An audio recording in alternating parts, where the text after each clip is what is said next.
حي على الصلاة.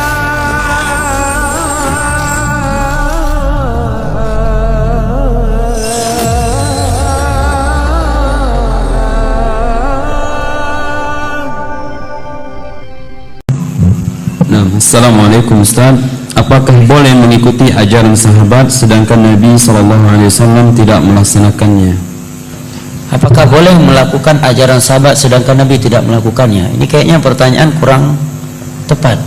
Apa yang dimaksud dengan ajaran sahabat?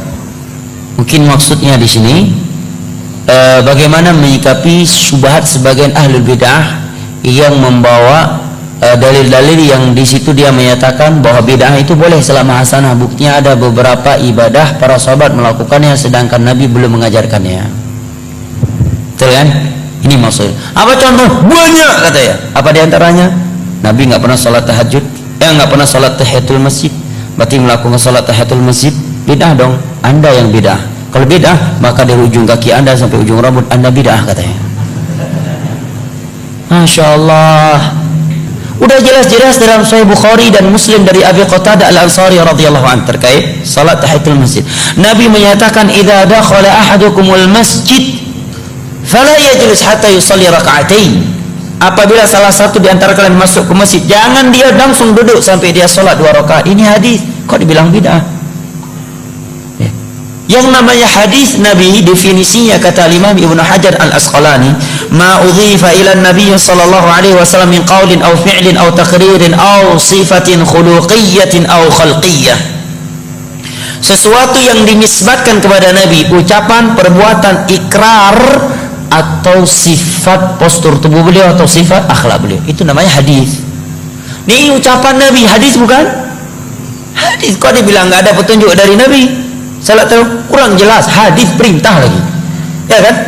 Ada yang mengatakan ada seorang sahabat dalam safar yang ketika beliau sholat lalu diakhiri dengan beliau mengakhirkan rakaat sholat tersebut dengan surat Qul Huwallahu Ahad Al-Ikhlas dalam sebuah medan perang.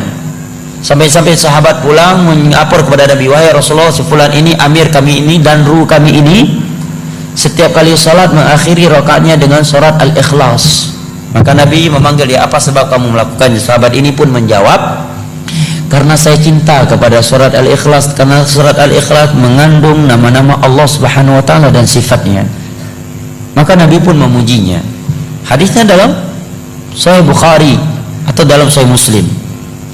Katanya hadis ini ada sahabat melakukan ibadah sebelum Nabi mengajarkannya. Baik. Bilal ibnu Abi Rabah katanya salat wudu 2 rakaat setelah wudu. Buktinya ketika Nabi bertanya, wahai Bilal, aku mendengar suara teropakmu dalam surga, amalan apa yang kau lakukan? Dia menjawab, aku tidaklah berwudu kecuali aku salat 2 rakaat. Nah, ini boleh melakukan ibadah sebelum ada dalilnya, yang penting tujuannya baik. Masya Allah, orang dengar mantap ini, buatlah. Kalau seperti itu zuhur 8 rakaat tujuannya baik.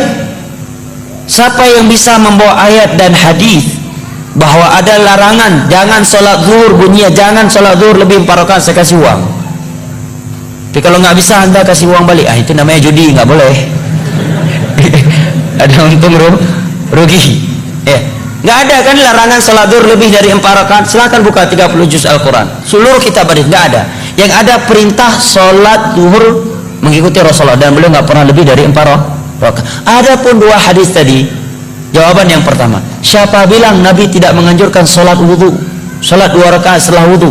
Dalam hadis Bukhari Muslim dari Utsman bin Affan, setelah beliau mempraktekkan sifat salat Nabi, ya kemudian beliau menyatakan, demikian aku melihat Rasulullah sallallahu alaihi wasallam berwudu. Setelah beliau berwudu, beliau menyatakan, man tawadda'a nahwa wudu'i hadza thumma shalla rak'ataini la yuhaddithu nafsahu fihima illa ghufira lahu ma taqaddama min dhanbihi. Nabi menyatakan, barang siapa yang berwudu seperti wuduku ini, kemudian dia sholat 2 rakaat dengan khusyuk, tidak melalaikan dirinya dalam 2 rakaat tersebut, melainkan akan diampuni dosa-dosa yang telah berlalu. Ini hadis. Dan Nabi udah sholat dari semenjak di Mekah. Mungkin nggak Nabi sholat di Mekah tanpa wudu? Subhanallah. Itulah kalau sudah hawa nafsu yang bermain, jamaah.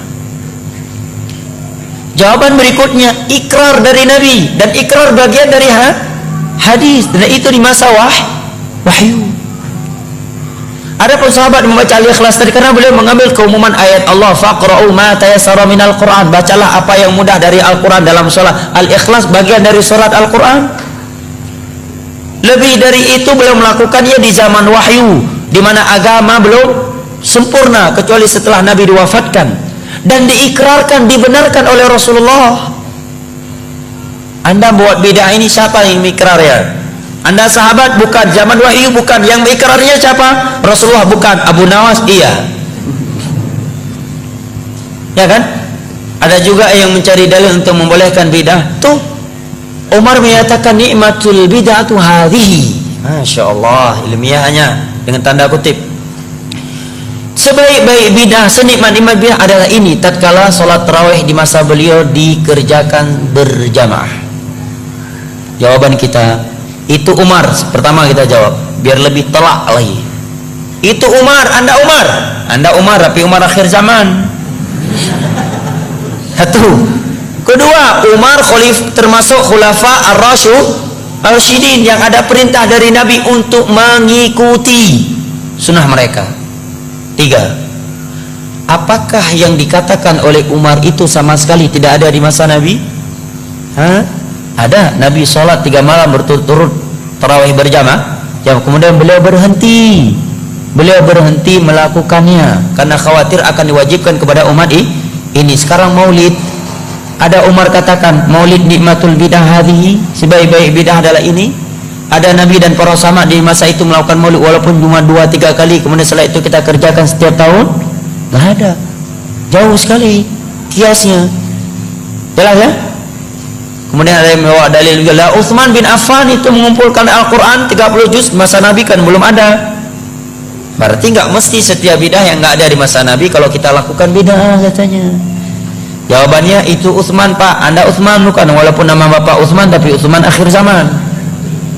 Kedua, Utsman khulafa ar-rasyidun yang ada perintah khusus dari Nabi untuk mengikuti sunnah mereka.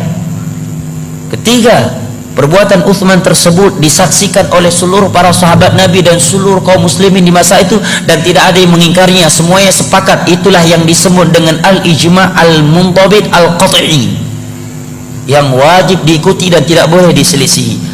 Bidah yang Anda lakukan ini ijma' enggak. Jangankan tingkat internasional, tingkat daerah aja enggak ijma'. Ya kan? Ya, jangan tingkat internasional, tingkat daerah aja, tingkat kecamatan enggak ijma'.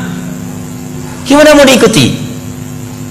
Keempat, Utsman bin Affan melakukan hal tersebut ini bentuk merealisasikan keumuman firman Allah, inna alaina jam'ahu wa qur'ana. Kelima, di masa Nabi sudah ada pengumpulan Al-Quran. Beliau mencontohi itu, hanya saya pengumpulan Al-Quran di masa Nabi tidak sempurna 30 juz dalam sebuah mushaf. Kenapa? Karena fasilitas masih terbatas, sehingga Al-Quran tertulis di lempengan-lempengan batu, ya, di lembaran-lembaran, di pelepah-pelepah kurma, di ke dada-dada manusia karena hafalan yang sangat banyak. Kemudian di parang Yamamah, sekian para sahabat ahli Al-Quran, penghafal Al-Quran meninggal dunia. Kemudian juga dalam kejadian Bir Ma'unah, 70 sahabat Nabi ahli Al-Quran meninggal dunia. Maka sebelum hilang maka beliau menulis.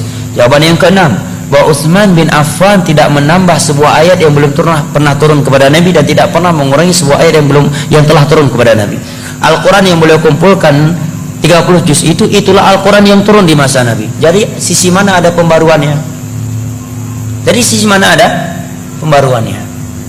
Berarti pada hakikatnya tidak ada pembaruannya, tetapi yang beliau melakukan adalah sarana masalihul mursalah, sedangkan yang Anda lakukan adalah ritual ibadah, bukan masalihul mursalah. Ya. Kan alasan sebagian orang, nggak apa-apa melakukan ibadah yang tidak ada tuntunan dalam agama selama tujuan kita baik, kedua selama tidak ada larangan, katanya. Jadilah dalil di atas tadi. Maka itu jawabannya.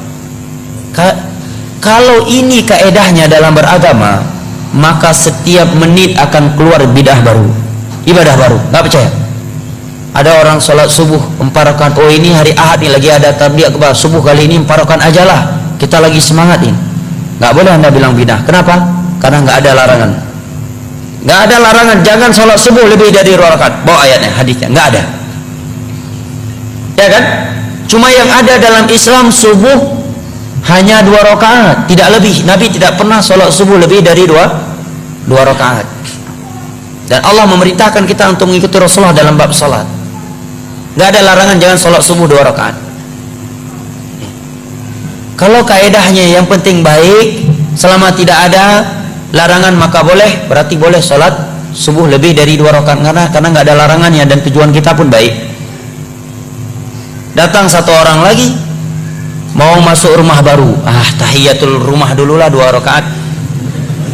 Nggak boleh larang. Kenapa? Tujuannya baik dan nggak ada larangan. Nggak ada ayat dan hadis yang berbunyi jangan sholat 2 rakaat ketika mau masuk rumah baru. Nggak ada. Ya kan? Yang satu lagi baru beli Fortune baru, tahiyatul Fortune dulu 2 rakaat lah. Nggak bisa anda larang. Kenapa? Karena kaidahnya tadi nggak apa-apa melakukan ibadah baru selama tujuan baik, dan kedua nggak ada larangannya. Nggak ada larangan. Jangan sholat, ada dalam surah Al-Baqarah, jangan sholat 2 rakaat ketika mau naik Fortune baru. Nggak ada. Berarti setiap detik, setiap menit akan timbul ibadah baru. Makanya sahabat Abdullah bin Mas'ud menyatakan ittabi'u wa la tabtadi'u faqad kufitum. Dalam masalah ibadah, masalah agama, ikuti saja apa yang telah ditinggalkan oleh Rasulullah dan para sahabatnya. Jangan membuat bid'ah, jangan membuat ibadah-ibadah baru. Apa yang mereka tinggalkan untuk kalian itu sudah cukup. Demi Allah ya jamaah, demi Allah, kalau kita jujur beragama, apa yang sudah ada dalam agama ini demi Allah tidak mampu kita melakukan secara keseluruhan, secara totalitas. Yang sudah ada saja kita tidak mampu melaksanakannya secara sempurna, untuk apa melakukan sesuatu yang tidak ada, yang tidak dianjurkan.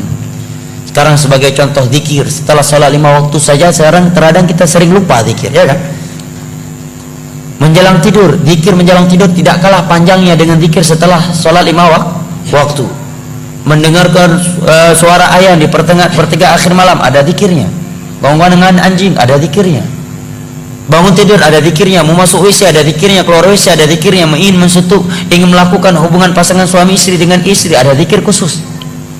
Melihat buah-buahan telah matang, ada zikir khusus. Datang angin, topan dan semisal dengannya, ada zikir khusus. Suara petir, ada zikir khusus. Sekian zikir. Ini saja 24 jam ini penuh dengan ibadah zikir. Itu saja udah nggak mampu kita lakukan. Untuk apa mengada-adakan yang tidak ada?